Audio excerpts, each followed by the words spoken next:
a discussion with Military Times reporter and podcast producer Simone Perez about research into how psychedelics are assisting veterans suffering from a range of mental health problems. Produced by Defense News and Military Times, this is the Early Bird Brief. Each morning, we bring you the defense and national security news of the day.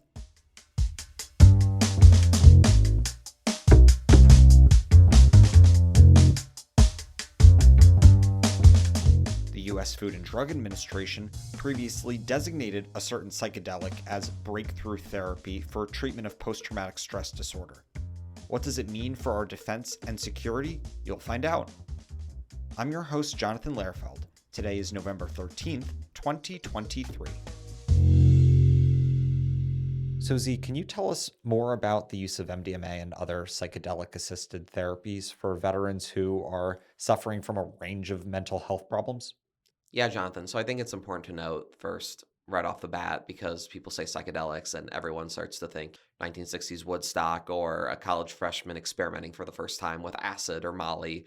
That is not what we're talking about here. We are talking about a very strict regimen, and we'll get into the chemical differences later, but we're talking about something very different, but that is also meant to help alleviate PTSD symptoms, but also depression and anxiety as well. So I spoke with initially a group called Healing Breakthrough. Their veterans advocacy director, Juliana Mercer, she had served for 15 years in both Iraq and Afghanistan, and she just remembers being in this place she called the Black Hole, a place that she saw a lot of her fellow service members in, a place with what she called a place with no purpose after she returned home and transitioned into civilian life. And so she ended up getting into contact with a nonprofit that connects veterans with psychedelic therapies and ended up traveling to Costa Rica for psilocybin, which is more commonly known as magic mushrooms. You know, magic mushrooms, ecstasy, Molly, these are all forms of this possibilities for MDMA-assisted therapy that can help a range of effects from being in war, PTSD, depression, anxiety. These are all being researched right now as possibilities for helping veterans deal with some of those issues after they come home from war. So what are the major chemical differences between straight psychedelics and the varieties used in these treatments? Yeah, so psychedelics are considered entheogens. They produce the altered perception of reality. That's what makes the college freshman think he's like in lollipop rainbow jelly bean land and like prancing around, you know, dancing at Woodstock or whatever. That's it's altering their perception of reality. That's the traditional party drug chemical experience. On the other hand, these MDMA assisted therapies that groups like Healing Breakthrough are trying to pursue are what are called entactogens. That type of chemical property is what leads to, quote, profound states of introspection and personal reflection. This isn't a magic cure for PTSD. What this MDMA-assisted therapy is trying to do is put veterans and those just with PTSD in an introspective state that will help their therapy sessions so they can better deal with the symptoms of their PTSD. Got it. So what else have researchers said about the impacts these could have on PTSD?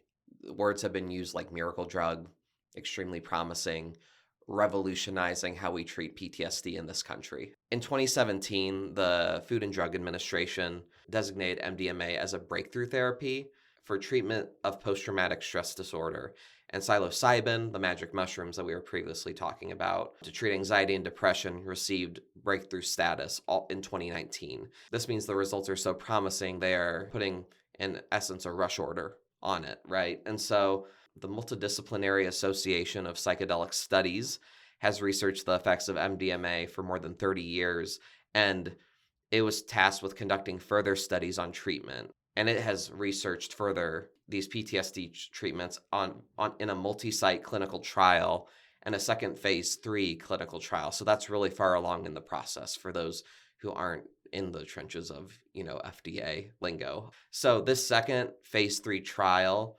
confirmed the results of the first one. More than 86% of participants who received MDMA-assisted therapy experienced what they would describe as clinically meaningful improvement 18 weeks after starting the trial. That's a matter of 4 months. That's not even half a year.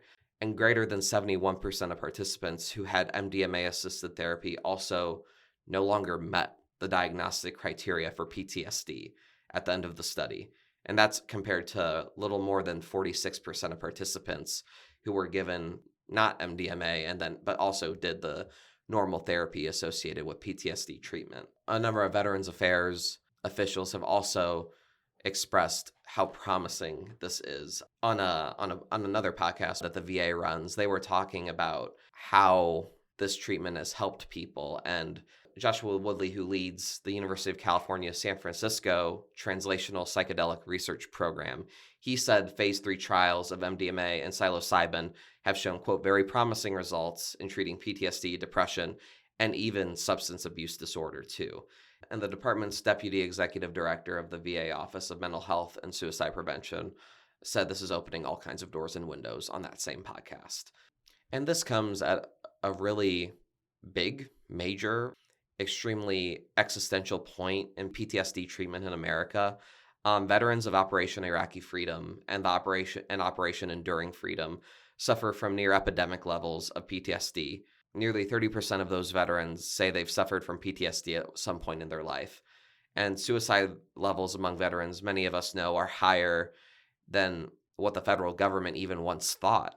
What we once thought was 17 veteran deaths a day, which is the official VA assessment. That really, some researchers saying, is not the case. One study found thousands of suspected or confirmed veteran suicides in 8 states over a 4-year period that were not counted by federal officials. So that would take the VA's daily veteran suicide numbers from 17 all the way up to 44. So this problem is even worse than what the numbers even initially were, from what we're seeing. And so from what I've heard from researchers, from those who've experienced it, this is really going to transform their lives.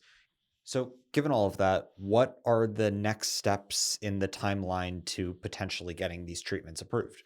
Currently, there are 7 trials taking place across the country throughout the VA system.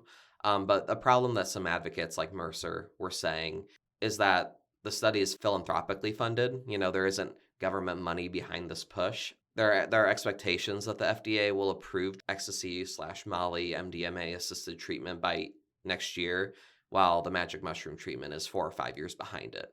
Lawmakers now are getting involved, though, after hearing such promising results. Representatives Lou Correa and Jack Bergman, a Democrat and a Republican respectively, submitted an amendment to the Veterans Affairs Appropriations Bill that would direct the department to set up pilot programs for these breakthrough therapies.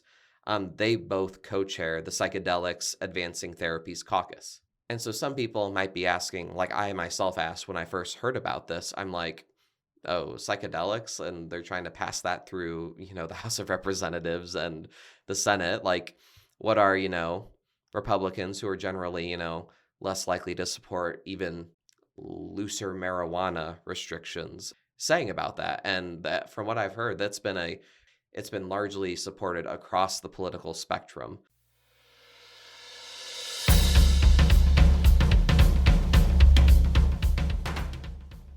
That's it for us this morning. To get more of the top stories and breaking news, go to defensenews.com/EBB to subscribe to the Early Bird Brief newsletter. Please give us a like, rating, and a comment wherever you get your podcasts, and be sure to follow us on social media @defense_news and @Military Times. This episode of the Early Bird Brief was hosted and produced by me, Jonathan Lehrfeld.